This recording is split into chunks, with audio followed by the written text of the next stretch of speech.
Assalamualaikum warahmatullahi wabarakatuh. Innal hamdalillah nahmaduhu wa nasta'inu wa nastaghfiruh wa na'udzu billahi min shururi anfusina wa min sayyiati a'malina. May yahdihillahu fala mudilla lahu wa may yudlil fala hadiyalah. Asyhadu an la ilaha illallah wahdahu la syarikalah wa asyhadu anna Muhammadan abduhu wa rasuluh. Rabbi shrah li sadri wa yassir li amri wahlul 'uqdatam min lisani yafqahu qawli. Amma ba'du. Alhamdulillahirabbil alamin. Sungguh tiada nikmat yang lebih indah selain iman dan Islam. Tiada nikmat yang lebih menggembirakan selain kesehatan, karena dengan kesehatan kita bisa melakukan banyak amal, kita bisa melakukan banyak aktivitas yang insya Allah aktivitas itu kita harapkan mendapatkan pertolongan dan keberkahan serta ridha dari Allah Subhanahu wa taala. Sahabat-sahabatku semuanya, alhamdulillah, tak lupa juga kita sampaikan salawat dan salam kepada junjungan kita Nabi besar Muhammad Sallallahu Alaihi Wasallam yang syafaatnya kita nantikan di yaumul qiyamah. Semoga kita termasuk umat beliau yang mencintai beliau, mencintai para sahabatnya, mencintai keluarga beliau, mencintai orang-orang soleh penerus beliau, para ulama, dan semoga kita termasuk dalam golongan orang-orang yang masuk dalam pengikut Nabi Muhammad yang setia sehingga akhir zaman. Amin ya rabbal alamin. Sahabat-sahabatku yang insya Allah dirahmati oleh Allah, pada kesempatan ini insya Allah kita akan mendiskusikan tentang sebuah tema, quarter life crisis. Jadi atau bisa sering kita dengar ya dengan krisis separuh abad gitu ya, seperempat abad. Jadi kemarin saya dihubungi oleh teman-teman dari Mentari Dakwah untuk membahas ataupun mendiskusikan tentang ini. Jadi silahkan nanti kalau teman-teman ada pendapat maupun ada hal yang bisa kita diskusikan, kita bisa diskusi bersama ya. Sebelumnya perkenalkan, nama saya Muhammad Hidayat. Sehari-hari saya mengajar di Fakultas Psikologi Universitas Ahmad Dahlan. Oke, baik. Nah, apa sih yang disebut dengan QLC? Bukan ILC ya, tapi QLC. Jadi quarter life crisis atau krisis seperempat abad. Itu sering diartikan sebuah periode atau sebuah episode ketika seorang merasa cemas. Kemudian dia juga ragu, gelisah. Dia juga dilanda kebingungan. Tentang apa? Tentang tujuan hidupnya, tentang kondisi hidup yang dia alami. Ya, tidak hanya tujuan tentunya, tetapi kondisi ini juga pada orang-orang yang ragu dengan masa depan ataupun kualitas hidupnya. Seperti pekerjaan atau asmara, kondisi asmara gitu. Hubungan dengan orang lain, hingga masalah keuangan.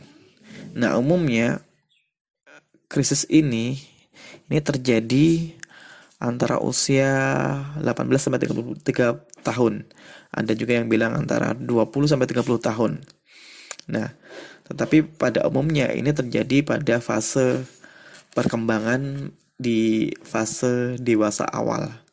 Jadi di fase pasca remaja, kemudian juga menuju ke dewasa madya atau dewasa pertengahan. Jadi bisa dibilang dewasa awal. Ada sebuah riset yang dilakukan oleh Lincoln. Jadi ada sebuah riset yang dilakukan oleh LinkedIn ya pada November 2017 lalu. Itu terungkap bahwa ada kesimpulannya kurang lebih 75% dari rentang usia 25 sampai 33 tahun itu mengalami krisis seperempat abad. Artinya apa? 70% pemuda, 75% pemuda di usia produktif ya, usia 25 sampai 33 tahun itu galau atau mengalami kegelisahan, kebimbangan. Ya, mereka sudah banyak yang bekerja tapi masih bingung. Benar nggak sih kerjaanku gitu kan? Mereka dia mulai sudah membangun hubungan asmara dengan lawan jenis tapi galau juga. Bener nggak sih ini pasangan yang akan jadi pasangan hidupku selamanya? kemudian keuangan dan sebagainya. Sehingga disitulah dikenal sebagai krisis ataupun ya kegelisahan seperempat abad. Nah, apa saja sih yang menjadi pemicu seorang merasakan krisis seperti itu, merasakan kegelisahan seperti itu?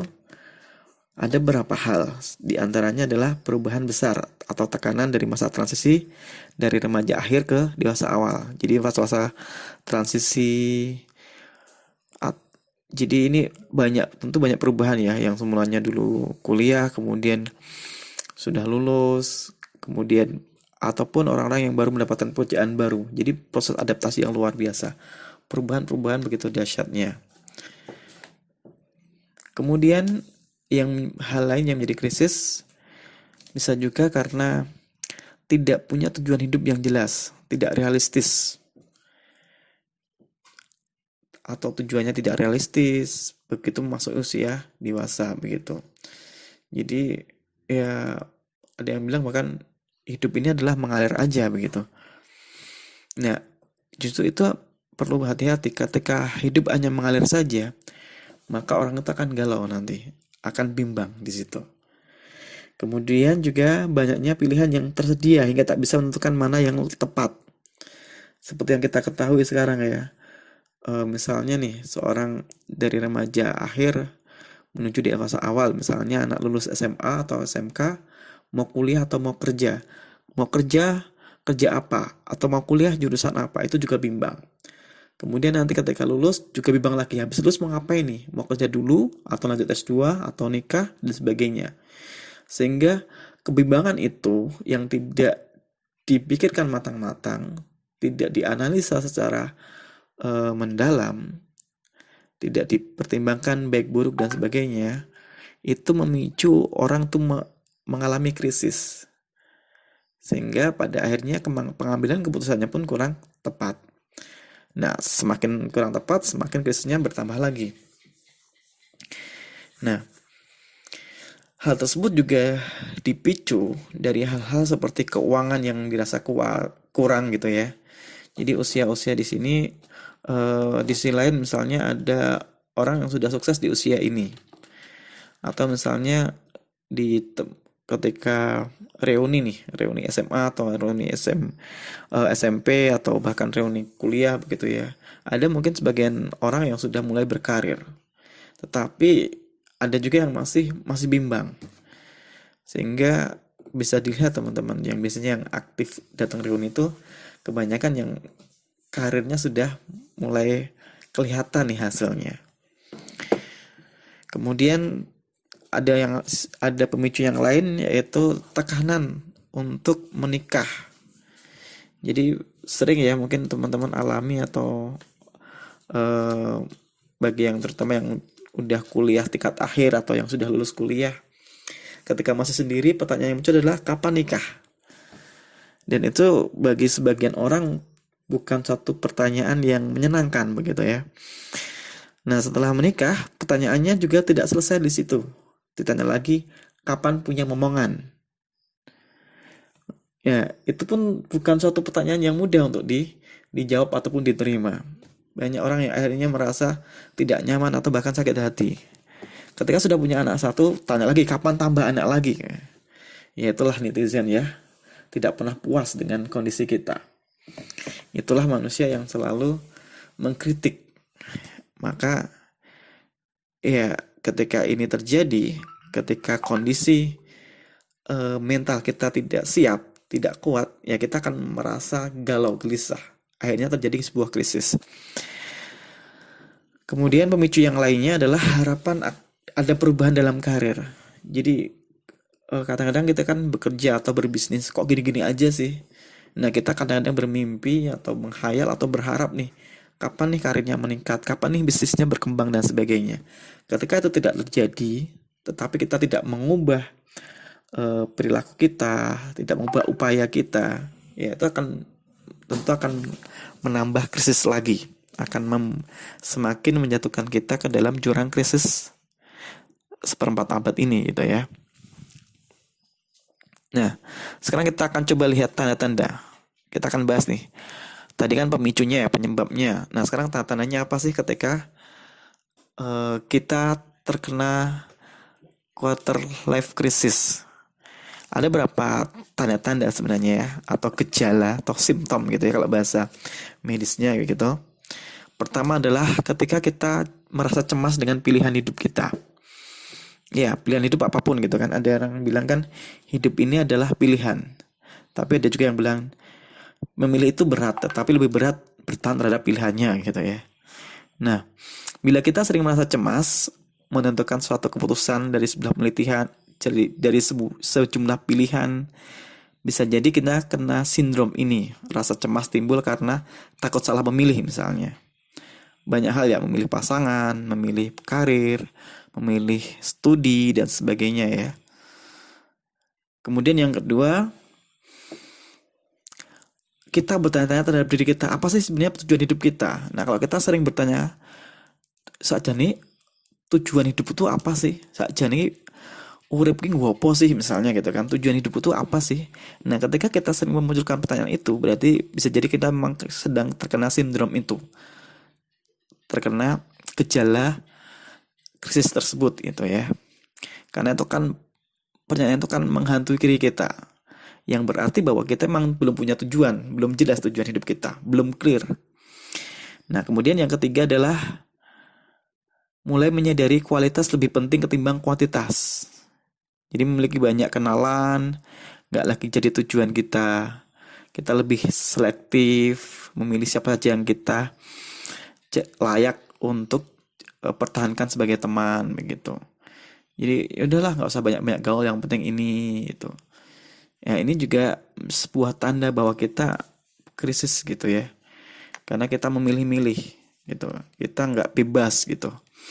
Kemudian yang keempat adalah mulai membentuk komitmen. Nah, biasanya setelah itu kita akan berusaha untuk mengubah kebiasaan buruk jadi lebih realistis dalam kehidupan setiap permasalahan hidup. Jadi kita akan berusaha untuk membentuk komitmen-komitmen baru. Kita ingin gini, tapi kadang-kadang komitmen juga tidak kita lakukan gitu. Misal, mulai hari ini aku ingin hidup lebih sehat lagi, tapi gagal lagi. Mulai hari ini aku akan lebih produktif lagi, tapi gagal lagi dan seterusnya. Kemudian ciri yang kelima adalah sering merasa nggak percaya diri, nggak pede. Jadi ini juga satu masalah nih, ketika kita sering nggak pede dengan diri kita sendiri. Padahal kita sudah sebagai seorang dewasa harusnya sudah bisa menerima diri kita, harusnya sudah memahami kelebihan kelemahan diri kita, harusnya bisa mengembangkan potensi yang ada dalam diri kita. Tapi kita merasa nggak percaya diri dengan itu semua. Berarti ini tanda-tanda kita mengalami krisis tersebut. Selanjutnya yang keenam adalah ketika kita dihadapkan dengan topik-topik yang dirasa berat, itu membuat kita gelisah. Contohnya apa? Topik tentang hubungan asmara, misalnya kita belum punya pasangan, ditanya itu dan kita gelisah. Berarti kita kena krisis itu. Ditanya lagi tentang keuangan, misalnya, kita juga gelisah. Tentang karir, misalnya, kita juga gelisah, misalnya. Padahal di usia-usia ini harusnya kita sudah mulai matang hal itunya, sudah mulai punya konsep yang jelas terkait tentang hubungan asmara, terkait tentang karir, keuangan, dan sebagainya. Dan yang terakhir, ciri yang terakhir juga, kita merasa nggak ada yang bisa memberi jawaban atas semua kegelisahan kita. Jadi kita berada dalam kebimbangan luar biasa, kita merasa ya siapapun tidak akan memberi jawaban terhadap kegelisahan yang kita alami. Nah, sekarang dari tanda-tanda itu, mari coba kita refleksikan. Kira-kira ada nggak dari tanda-tanda yang sudah disampaikan tadi, itu ada dalam diri kita atau tidak? Kalau ada, berarti kita mulai introspeksi diri. Nah, kenapa nih? Kemudian harusnya bagaimana nih gitu untuk menghadapi krisis ini? Nah, kita akan lihat dulu dalam usia krisis ini itu kalau kita lihat salah satu menurut ahli gitu ya, ahli psikologi perkembangan yaitu Harvey Kirsch itu menyusun konsep perkembangan. Jadi dari mulai anak-anak, kemudian remaja, dewasa awal. Nah, di setiap tahapan perkembangan dia merumuskan sebuah tugas-tugas perkembangan yang berasumsi atau memiliki arti bahwa ketika tugas perkembangan itu dilakukan atau bisa dilaksanakan, maka seorang dikatakan sesuai dengan perkembangan tersebut atau seorang dikatakan sukses melewati tahapan perkembangan tersebut. Nah, sekarang saya sedikit akan membahas tugas perkembangan dalam tahap dewasa awal. Yaitu pertama adalah orang yang sudah dewasa awal seharusnya sudah mulai memilih teman bergaul yang katanya sebagai calon pendamping suami atau istri. Nah, kurang lebih di usia 20 gitu ya, 20 ke atas sampai 30 gitu ya. Dia sudah mulai memiliki teman pendamping. Teman atau calon pendamping. Atau bahkan sudah memiliki pendamping. Yang kedua adalah belajar hidup bersama dengan pendampingnya, suami istri. Jadi sudah melaksanakan pernikahan dan sudah membangun rumah tangga di awal-awal pernikahan mereka. Yang ketiga, tugas perkembangan selanjutnya adalah mulai hidup dalam keluarga atau hidup berkeluarga. Ya tadi ya. Selanjutnya yang keempat, dituntut adanya kesamaan, cara serta paham. Tentu di sini dalam proses mengelola rumah tangga. Jadi ada suatu tuntutan untuk kesamaan serta fahamnya gitu ya. Selanjutnya adalah kaitannya dengan mengelola rumah tangga. Sudah bisa mulai mengelola rumah tangga, mulai bekerja dalam suatu jabatan. Artinya secara karir juga dia sudah harus mulai jelas karirnya. Sudah mulai punya jabatan tertentu, tidak hanya staff saja, tidak hanya eksekutor saja, tetapi dia sudah memiliki jabatan tertentu atau tanggung jawab. Kemudian dalam masyarakat, dia juga sudah dituntut untuk hidup sebagai warga negara yang memiliki tanggung jawab. Misalnya bermasyarakat, bergabung di RT misalnya, atau jadi pengurus di tingkat kelurahan, atau di tingkat rukun tetangga, begitu. Kemudian memperoleh kelompok sosial yang seirama dengan nilai-nilai dan pahamnya. Kaitannya juga dengan religiusitas ya. Dia sudah aktif ya, kalau kita sebagai seorang muslim ya memiliki aktif di misalnya persyarikatan atau memiliki bergabung di lembaga dakwah gitu ya, atau kalau di Muhammadiyah kan aktif di persyarikatan begitu. Itu bagian dari tugas perkembangan. Nah, umumnya kalau kita bisa memiliki atau bisa melakukan tugas-tugas perkembangan itu, maka insya Allah kita berhasil nih atau dikatakan sukses dalam menjalani atau memasuki tahap perkembangan dewasa awal. Nah, dari karir sendiri, kalau menurut Donald Super, salah satu ahli tentang karir ya, peneliti tentang karir, dan referensinya masih digunakan sampai sekarang ya. Usia 20 sampai usia menjelang 30, jadi usia 25 atau ya usia di bawah 20 gitu ya, 18 sampai kurang lebih 25 itu fase exploration karir. Jadi mengeksplorasi sebenarnya aku tuh karirnya apa sih? Tetapi di atas 25, 27 ke atas sampai usia mendekati 40 itu adalah sudah mulai establish. Jadi sudah mulai menemukan gitu ya, kemudian mendalami di situ. Jadi mengembangkan di situ.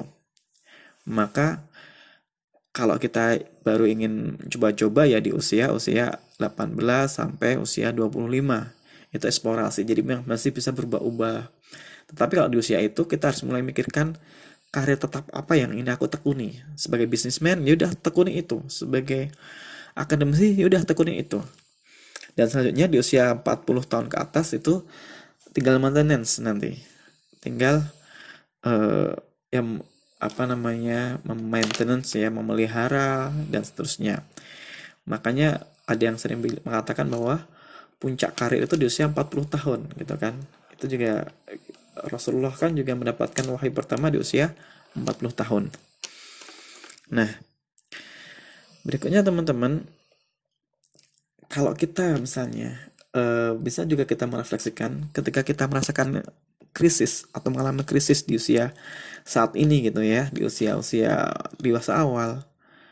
Lantas kita mau dimasukkan golongan pemuda seperti apa? Saya akan mengajak teman-teman untuk merefleksikan, untuk melihat ke sejarah ya. Misalnya dengan di zamannya Rasulullah atau zamannya setelah setelah sahabat ya, atau tabi'ut tabi'in, itu ada banyak kiprah-kiprah pemuda-pemuda yang luar biasa, yang tentu mereka tidak memiliki atau merasakan kegelisahan. Kenapa? Karena keimanannya sudah mantap. Katakanlah misalnya kayak Usamah bin Zaid. Di usia 18 tahun, dia sudah memimpin pasukan yang anggotanya adalah para pembesar, sahabat seperti Abu Bakar, Umar, untuk menghadapi pasukan terbesar dan kuat di masa itu. Bayangkan ya, Usamah bin Zaid di usia 18 tahun sudah memimpin, sudah diberikan kepercayaan oleh Rasulullah untuk memimpin suatu pasukan. Itu luar biasa. Atau seperti sahabat yang lain, Sa'ad bin Abi Waqqas di usia 17 tahun, yang pertama kali melontarkan anak panah di jalan Allah, yang juga termasuk dalam 6 orang yang ahlus sura. Atau juga seperti Al-Arqam bin Abil Arqam di usia 16 tahun, yang menjadikan rumahnya sebagai markas dakwah Rasulullah, yang ketika itu masih dakwahnya begitu mencekam, diburu habis-habisan, harus dakwah secara sembunyi-sembunyi begitu.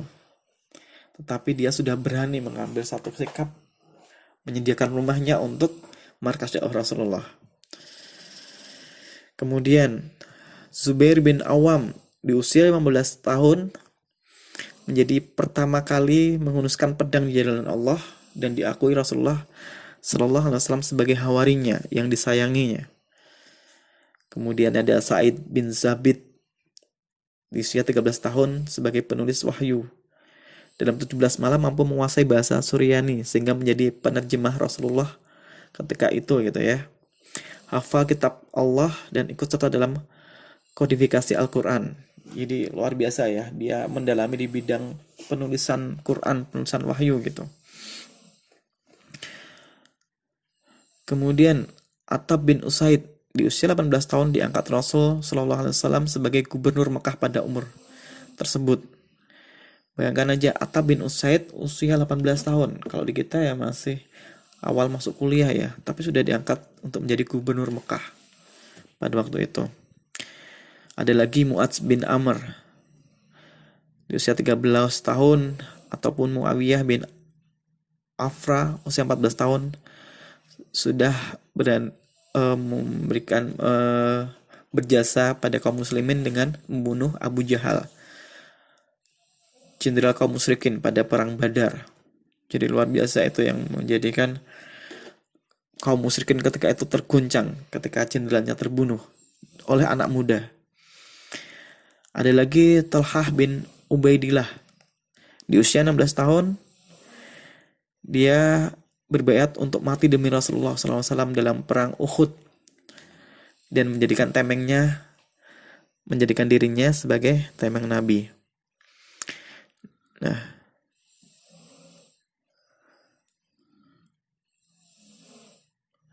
kemudian di masa setelah para sahabat ada Muhammad Al-Fatih, sangat terkenal, kita tahu di usia kurang lebih 21 tahun menaklukkan Konstantinopel yang satu menjadi ibu kota Bizantium. Dan Rasulullah pun dalam sabdanya bahwa sebaik-baik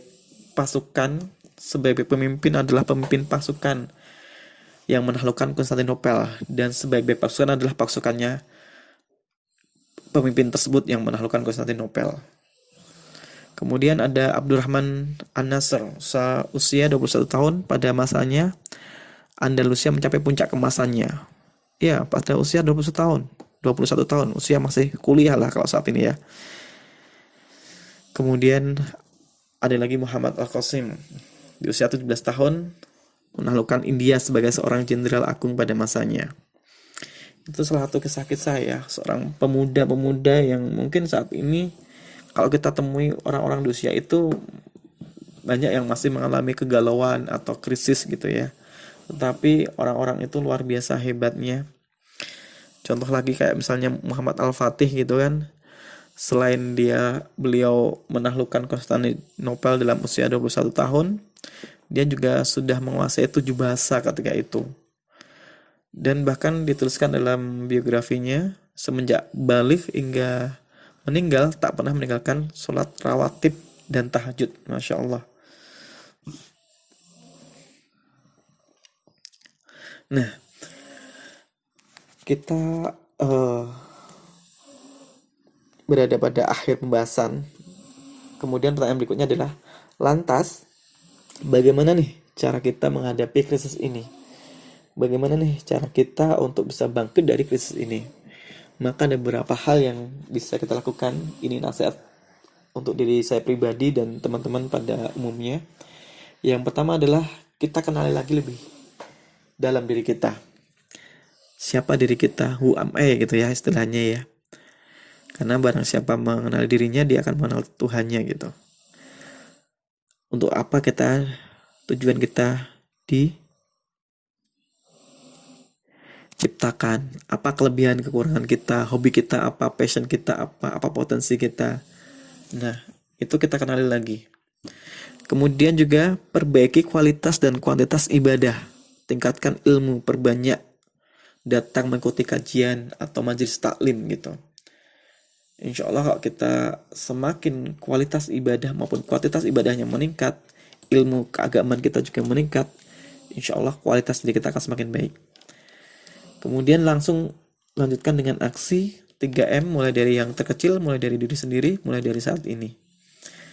Yang keempat, kita buat rencana hidup kita, goal setting. Tentu kita sudah mengenal tentang smart goal setting ya. Ya, goal setting atau tujuan yang terukur, kemudian spesifik, terukur, kemudian kita semangat untuk mencapainya, realistis, dan ada batasan waktunya.